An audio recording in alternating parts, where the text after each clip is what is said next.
We all know people with problems. You know, those people with issues. The best thing to do is to stay away from those folks. The same could be said for Europe. Yesterday, the Swiss National Bank announced it would no longer cap its currency to the euro. Why would the Swiss government, which is fiscally responsible and operates in the green year after year, not want to overpay for euros, which are increasingly backed by governments that cannot operate with fiscal responsibility? Because the Swiss don't want to lose money. As a result, the Swiss franc soared 40% to the euro, which continued its decline. Now some are saying that the euro could go to parity with the US dollar. Consider this.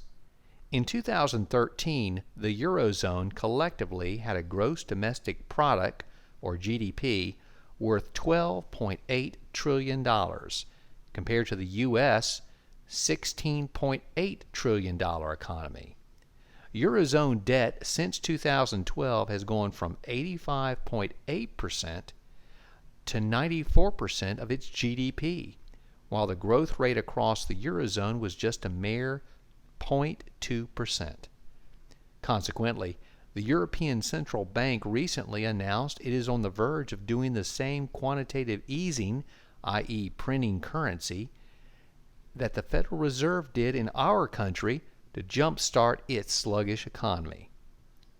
In summary, European debts are growing, the economies are not, and they are getting ready to print. The Swiss reaction not to prop up the euro makes perfect sense when the currency most likely will fall much further. Another problem in Europe is the Ukraine.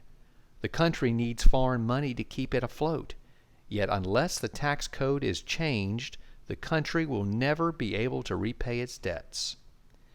When the Russians left the Ukraine over 20 years ago, most of the large businesses were reorganized as offshore corporations that are exempt from taxation and whose owners are, get this, anonymous. When the Ukrainian government became anti-Russian, the anonymous owners of the Ukrainian businesses, who most likely are Russians, got fearful and pressured the Russian government to take back the Ukraine. Yes, it's all economic.